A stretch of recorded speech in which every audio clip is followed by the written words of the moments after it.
क्या आपने कभी ऐसा महसूस किया है कि आपकी आवाज़ से कोई फ़र्क नहीं पड़ता, तब भी जब आपके पास कुछ कहने के लिए होता है? रिया से मिले। ये एक अनुभवी पीआर रणनीतिकार है जो अक्सर मीटिंग में खुद को दूसरा नंबर पर मानती है। अपने 5 साल के अनुभव के बावजूद रिया एक महत्वपूर्ण टीम डिस्कस के दौरान चुप रही। उसे डर था कि उसकी राय मीटिंग को पटरी से उतार सकती है या महत्वहीन लग सकती है। यह रिया के संघर्ष के बारे में नहीं था, ये सेल्फ कॉन्फिडेंस के बारे में था।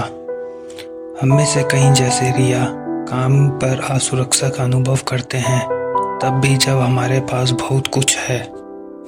रिसर्च से पता चलता है कि महिलाएं विशेष रूप से अपने करियर में सेल्फ कॉन्फिडेंस के साथ संघर्ष करती है।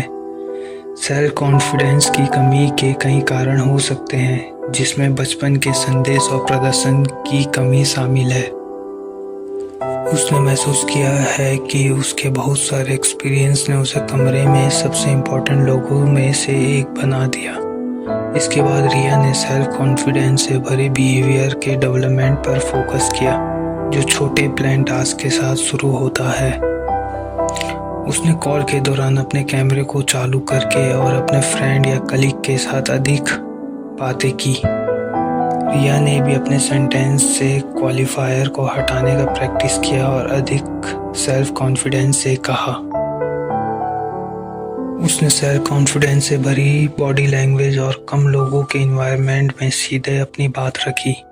जानबूझकर प्रैक्टिस के साथ रिया का सेल्फ कॉन्फिडेंस बढ़ा और वह अपनी अगली मीटिंग के लिए तैयार थी। उसने अपनी सेल्फ एस्टीम को सेल्फ कॉन्फिडेंस से साझा किया और उसके फ्रेंड कलीग ने उसके थॉट को अप्रिशिएट किया। सेल्फ कॉन्फिडेंस के डेवलप में टाइम और पेशेंस लगता है, लेकिन यह जर्नी सेल्फ कॉन्फिडेंस डेवलप के लिए ज़रूरी भी है। आपकी आवाज़ इम्पोर्टेंट है और सुनने के लिए डिज़र्व करती है।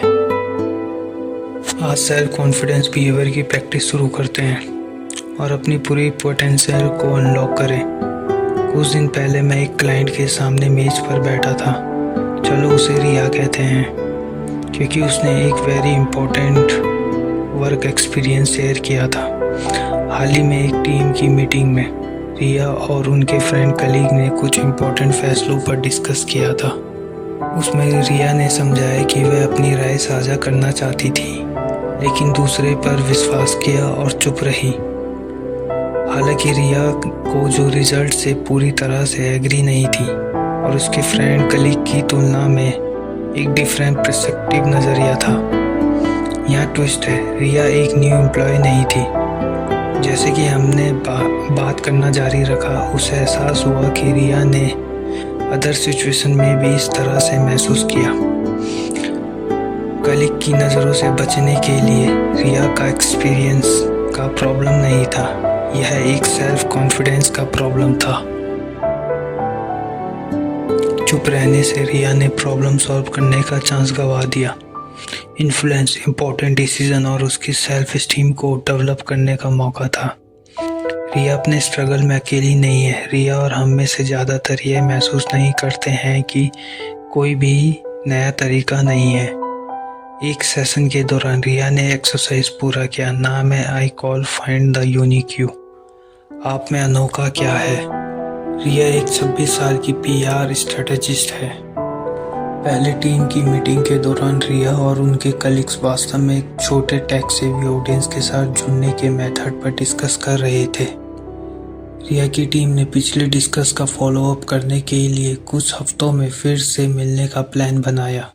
रिया बोलना चाहती थी कि उसने अपना न्यू अप्रोच प्लान करने की ज़रूरत थी। जैसे एग्जाम्पल के लिए रिया ने अपने कलीग के साथ गुड रिलेशनशिप बनाए और 1-on-1 छोटे ग्रुप के साथ कंफर्टेबल थी। हमारी डिस्कशन के बाद रिया ने कॉल के दौरान अपने कैमरे पर स्विच करना शुरू कर दिया, ताकि टीम के साथ गुड एक्सपीरियंस एक्सचेंज करने के लिए मीटिंग से कुछ मिनट पहले लॉगिंग किया। स्माइल करते हुए सिर हिलाया और चैट फीचर का उपयोग करके अपने थॉट को शेयर किया। रिया के लिए अधिक सेल्फ कॉन्फिडेंस से बोलने का हिस्सा अपने सेंटेंस में क्वालिफायर को हटाने के लिए सीख रही थी। रिया को वास्तव में इसे स्टार्ट करने के लिए कुछ हफ्ते लगे और अधिक साफ सुथरे स्टेटमेंट का उपयोग करा। जैसे एग्जाम्पल के लिए, मैं उस थॉट को जोड़ना चाहूँगी, या मैं एक न्यू स्ट्रेटेजी के बारे में सोच रही हूँ। रिया के पास एक सहकर्मी था जिसने एक मीटिंग के दौरान एक क्वालिफायर का उपयोग करने के लिए हर बार उसे एक संदेश देकर मदद की। कुछ हफ्तों के प्रैक्टिस के बाद रिया अपनी अपकमिंग मीटिंग के लिए तैयार थी। उसकी एक्सपीरियंस के अपोजिट रिया के फ्रेंड या कलीग्स ने उसकी ऑन थॉट की अप्रिशिएट किया और